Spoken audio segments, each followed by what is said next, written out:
Chapter 30। चलो गाना गाएं। यूं तो यश नहीं जानता था कि राहुल क्यों अपने दिल की बात उससे कर रहा था, वो भी पहली ही मुलाकात में। यश राहुल के मन की कड़वाहट को महसूस कर सकता था। जो शिद्दत राहुल ने अपने काम के प्रति दिखाई थी, इस समय वही सारी शिद्दत निराशा में बदल गई थी। ऐसा लग रहा था जैसे सब कुछ जो दिखाया गया था बिल्कुल उससे उल्टा था। यश ने शायद ही कुछ खाया होगा और साथ ही राहुल ने तो कुछ भी नहीं खाया था, मगर उस आदमी ने 4 की 4 बियर की बोतल खत्म कर दी थी। उसकी पीकर बर्दाश्त करने की क्षमता उतनी अच्छी नहीं थी जैसी उसने बताई थी। 4 बोतल पीने के बाद उसकी आंखें बिल्कुल धुंधली होने लग गई थी। वो जो सारी कड़वाहट थी वो सारी उसकी शक्ल पर साफ नजर आ रही थी।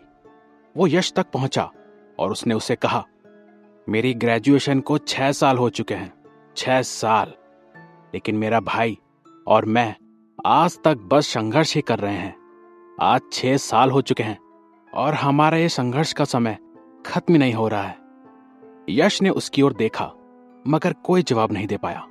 शुक्र है राहुल को बस अपने दिल की भावनाएं बाहर निकालने की चाह थी, ना कि यश से किसी भी तरह के रिप्लाई की उम्मीद या जरूरत थी। राहुल ने आगे कहा, मैं यहां आया था इंटीरियर डिजाइनिंग की पढ़ाई करने, क्योंकि मुझे वो बहुत ही ज्यादा पसंद थी। मुझे उसमें खूब दिलचस्पी थी। मैं एक इंटीरियर डिजाइनर बनना चाहता था, लेकिन मेरी उससे कुछ खास कमाई नहीं हो पा रही थी। मैंने इससे पहले बतौर एक इंटीरियर डिजाइनर 5 साल काम किया है, किंतु ना मैं खुद के लिए घर जितना कमा पाया और ना ही एक गाड़ी जितना। एक सो कॉल्ड इंटीरियर डिजाइनर को एक छोटे से घर में रहना पड़ रहा था, जो कि ज्यादा से ज्यादा कुछ दर्जन स्क्वायर मीटर का होगा। मैं 9 बजे से 5 बजे तक रोज खुद को घिसा करता था, काम करता था, फिर भी मैं महीने भर में कुछ खास कमाई नहीं बचा पा रहा था। हर त्योहार के मौसम में मैं अपने घर वालों के लिए उपहार भी नहीं खरीद पा रहा था। मुझे तो खुद सस्ते नूडल्स खाने पड़ते हैं ताकि मैं महीने के अंत तक अपना गुजारा कर सकूं। मैं कहां से अपने परिवार के लिए उपहार भेज पाऊंगा। 5 साल संघर्ष करने के बाद अंत में मैंने हालातों से समझौता कर ही लिया। राहुल ग्लास पे ग्लास खाली करते गया और उसकी आंखें लाल होती गई। उसने कहा, अगर तुम मुझसे आज पूछो कि क्या मैं पैसे कमा पा रहा हूं अपनी इस नौकरी से, तो मैं कहूंगा नहीं, दूर दूर तक नहीं। जैसे जैसे बियर चढ़ती गई वैसे वैसे उसकी मुंडी हवा में इधर से उधर दाएं से बाएं झूमने लगी और वो हकलाते हुए बोला, क्या तुम जानते हो बेंगलुरु में अपना घर खरीदना कितना मुश्किल है, कितने पैसे लगते हैं। राहुल ने अपने सामने 3 अंगुलियां करके यश से कहा, कम से कम 3 लाख। मैंने बहुत मेहनत करी है, बहुत काम किया है, बहुत कोशिश की है, सब कुछ किया है, लेकिन फिर भी मैं उतने पैसे नहीं कमा पाया जो कि एक घर खरीदने के लिए काफी होंगे। अरे किंतु इसका दूसरा पहलू भी तो देखिए, आप अपने लिए काफी कमा पा रहे हैं। क्या पता आप थोड़ी और मेहनत करते रहेंगे तो आप भी जो कुछ भी हासिल करने की इच्छा रखते हैं आप उसे भी पालेंगे। यश ने राहुल को देखते हुए एक लंबी सांस लेकर यह सब कुछ कहा। राहुल ने यह बात सुनते ही आश्चर्यचकित होकर इस बात का तिरस्कार किया और कहा, और मेहनत करते हुए? तुम्हें क्या लगता है मुझे और अब क्या नाटक करने की जरूरत है कि सामने रखे हुए चावल नहीं बिरयानी है। मेरी उम्र बढ़ती जा रही है, मेरे साथ वाले, मेरे दोस्त, मेरे जानकार लोग सभी ने अब अपना घर ले लिया है, साथ ही और भी प्रॉपर्टी लेना शुरू कर दी है जो कि कम से कम 10 लाख के तो होंगे। और वहीं यहां मैं हूं जो आज भी एक 10,000 की नौकरी करके संघर्ष कर रहा हूं। मैं सच में नालायक हूं। मैं किसी लायक नहीं हूं। यश ने फिर से एक लंबी सांस ली, किंतु इस बार उसने राहुल को किसी भी तरीके से तसल्ली नहीं देना चाहिए।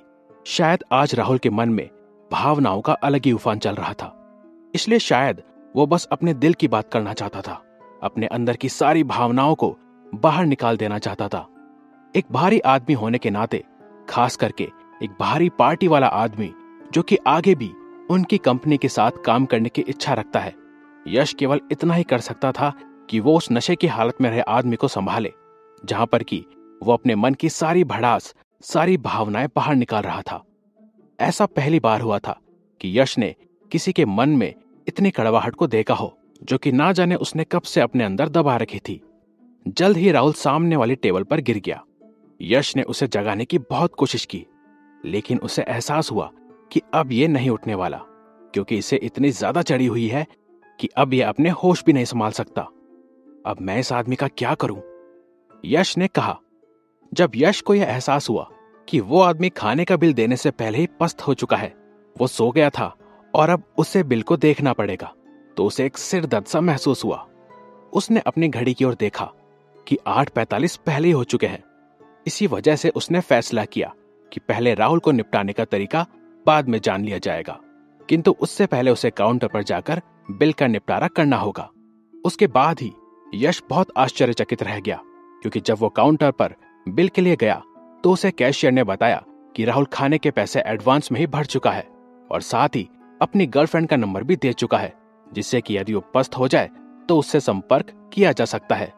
ये सब देखकर यश के मन में राहुल की छवि थोड़ी बेहतर हुई। जब ढाबे वालों ने राहुल की गर्लफ्रेंड को फोन मिलाया तो वो कुछ खास अच्छे तरीके से बात नहीं कर रही थी। उसने कहा कि वो दोनों अब अलग हो चुके हैं, लेकिन जब उसे राहुल की हालत का पता चला कि राहुल पी पी कर पस्त हो चुका है, तो थोड़ा बहुत हिचकने के बाद उसने फैसला किया कि वो वहां आकर राहुल को वहां से ले जाएगी। जब राहुल ने अपनी गर्लफ्रेंड को वहां देखा तो उसके दिमाग में बहुत कुछ साफ हो गया। उसने उसे गले से लगाया और बहुत फूट फूट कर रोने लगा, जैसे कि अपनी अंतहीन शिकायतों को रोने की कोशिश कर रहा हो। उसकी गर्लफ्रेंड भी चुपचाप आंसू बहाने लगी। ऐसा लग रहा था मानो हाल ही में उन दोनों के साथ या उन दोनों के बीच कुछ हुआ होगा। यश में उनसे ताल्लुक रखने वाली हर चीज को जानने की कोई जिज्ञासा नहीं थी, इस वजह से उसने कुछ पूछा भी नहीं। अपने घर जाने से पहले यश ने उन दोनों को उनके घर भेज दिया। राहुल के शब्दों ने किसी तरह से उसके मूड को प्रभावित किया था।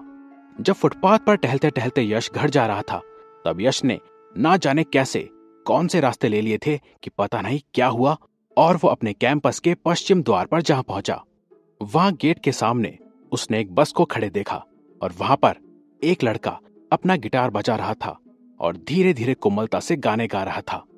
जरा जरा बहकता है, महकता है आज तो मेरा तन बदन, मैं प्यासा हूं मुझे भर ले अपनी बाहों में। उसने काफी अच्छा गाया और वहां से गुजरने वाले लोग और स्टूडेंट्स उसको उसके प्रदर्शन के लिए पैसे दे रहे थे। यश उसकी गायकी का काफी आनंद ले रहा था। वो सामने आया और उसने भावुक होकर उसके गिटार बॉक्स में 10 रुपए रखे। उस गिटारिस्ट ने धन्यवाद में अपना सिर हिलाया, जबकि यश ने एक प्यारी सी मुस्कान दी और बस शांति से वहीं ठहर कर उसे सुना। थोड़ी देर बाद जब गिटारिस्ट का पहला गाना खत्म हुआ तो उसने यश की ओर देखा और पूछा, भाई क्या कोई ऐसा गाना है जो आप मुझसे सुनना चाहते हो? मैं आपके लिए वो गाना जरूर गाऊंगा। पर इसके उलट यश ने विनम्रता से उससे उसका गिटार मांगा। गिटारिस्ट को थोड़ा संकोच हुआ। उसकी मुस्कान अचानक से खत्म हो गई थी। यश ने गिटार ले लिया। यह दिखने में तो भारी था, लेकिन एक एंट्री लेवल से काफी बेहतर था। जब यश ने उसे अपने गिटार से आंका तो उस गिटार के मुकाबले उसे काफी अच्छा लगा। उसने पट्टा अपने कंधे पर रखा और तारों का परीक्षण किया। गिटार के तारों की गुणवत्ता और ध्वनि बहुत ही अच्छी थी। वहां से गुजरने वाले छात्रों ने शायद ही उस गिटारिस्ट पर कोई खास ध्यान दिया होगा, किंतु जब एक राहगीर ने उसे लेने का अनुरोध किया तो इस वजह से काफी लोगों का ध्यान आकर्षित हुआ। ऐसा करने से बहुत लोगों के सिर उनकी तरफ घूम गए थे। यश ने आसमान की तरफ देखा। बेंगलुरु का आकाश आज साफ था और सितारे चमक रहे थे। अनगिनत सितारे आसमान में देखे जा सकते थे। यूं लग रहा था कि वहां पूरे आसमान में दूर दूर तक सिर्फ तारों की धारा बह रही थी। इसी के अलावा दूर बेंगलोर की नियॉन लाइटें और चमकीली होती जा रही थी। यश ने तारों को धीरे से सहलाया और आंखें बंद कर ली। उसने उसके माध्यम से अपनी भावनाओं को बाहर निकालकर उसे आवाज दी, उसे महसूस किया। भले ही वो जानता था कि ये गीत धमाकेदार या बहुत अच्छा नहीं हो सकता है, किंतु गीत के मन की स्थिति राहुल और उसकी खुद की स्थिति से मेल खाती थी। उसने धीरे से अपनी आंखें खोली और गिटार पर हाथ फेरा। उसकी थोड़ी खुरदुर सी आवाज, जो कि अकेलेपन से जूझती सी लग रही थी, उसने कैंपस के सामने गाना शुरू किया। ये दिल्ली है मेरे यार, बस इश्क मोहब्बत प्यार, बस्ती है मस्तानों की दिल्ली दिल्ली, गली है दीवानों की दिल्ली 6। बस्ती है मस्तानों की दिल्ली दिल्ली, गली है दीवानों की दिल्ली 6। जब एक बारी मास्टर ने अपनी चाल चली तो सच्चाई सामने आ ही जानी थी। जैसे ही यश ने गाना शुरू किया, राहगीरों को उसने अपनी चुंबकीय और भावुक आवाज से अपनी ओर आकर्षित कर लिया। एक कपल जो कैंपस के प्रवेश द्वार की ओर जा रहा था, वो पहले एक दूसरे की तरफ देखने के अलावा और कुछ नहीं कर रहा था, पर कुछ समय के बाद यश की ओर घूमकर देखने लगे। एक छात्र जो कैंपस के बाहर चला गया था, वो वहीं रुक गया और यश को सुनने के लिए मजबूर हो गया।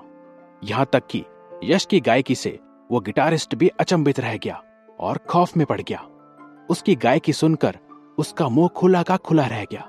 यश की गिटार बजा लेने की क्षमता उसे केवल बस एक शौकिया गायक से बेहतर बना रही थी।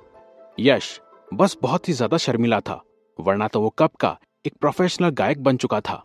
अगर टेलीविजन पर उसकी आवाज सुनी होती तो लोग आश्चर्यचकित नहीं होते, लेकिन जब उसकी आवाज यूं सामने से वास्तविक जीवन में सुनी तो उसकी गायकी से सबको तगड़ा झटका लगा। यश ने अपने गायन में अपनी भावनाओं को भी डाल दिया। हाल ही में हुई बातें उसे बहुत प्रभावित कर रही थी, जैसे अनन्या के साथ वाला किस्सा और गोल्डी का प्रस्ताव। आज ही के दिन पहले ही वो राहुल से भी मिला था, जिसमें यश को अपने भविष्य की छवि साफ दिख रही थी। उसके पास कोई सिस्टम नहीं था और इसी की वजह से राहुल के साथ सहानुभूति रखता था, इसलिए उसकी भावनाएं जोर से आंसुओं के रूप में बह गई। बड़ा कस के गले लगाता है, धड़कन की धूम सुनाता है, इसके बाएं तरफ भी दिल है, इसके दाएं तरफ भी दिल है। ये जहर नहीं महफिल है, ये जहर नहीं महफिल है, ये दिल्ली है मेरे यार, बस इश्क मोहब्बत प्यार। दिल्ली 6 का ये गाना उसने बहुत दिल से गाया। वहां से गुजरते सभी छात्र यश के चारों ओर इकट्ठे हो गए थे और सब के सब बहुत प्रभावित लग रहे थे। कौन है ये? इसकी आवाज तो इस दुनिया से ही परे है। कितना अच्छा गाता है ये। एक राह चलता राहगीर एक प्रोफेशनल गायक की तरह कैसे गा सकता है? ये तो बहुत अचंभे की बात है। कुछ होशियार लोगों ने अपने फोन निकाल लिए और उसकी कला के प्रदर्शन को रिकॉर्ड करना शुरू कर दिया। वो लोग बस अपने दोस्तों के साथ इस प्रदर्शन को साझा करना चाहते थे। आखिर रोज रोज ऐसी सुंदर परफॉर्मेंस देखने को कैसे मिलेगी? वो गिटारिस्ट भी मौके पर हक्का बक्का रह गया। उसे उम्मीद ही नहीं थी कि एक राहगीर गाने में इतना माहिर होगा, इतना ज्यादा। हालांकि जो छात्र इकट्ठा हुए थे वे केवल इस बात की सराहना कर सकते थे कि यश का गायन कितना मधुर एवं कितना अच्छा था। गिटारिस्ट ने कई वर्षों तक संगीत का अभ्यास किया था और ऐसे ही रैंडम जगहों पे वो गिटार बजाया करता था। उसे एहसास हो गया था कि यश का स्तर एक प्रोफेशनल लेवल का है। यश ने इतना अच्छा गाया था कि ऐसे भावपूर्ण गायन से किसी का भी दिल आसानी से हिल जाता। आज बेंगलोर यूनिवर्सिटी के सामने उस गिटारिस्ट ने ऐसे बंदे से मुलाकात की जिसने उस पर एक छाप छोड़ दी थी।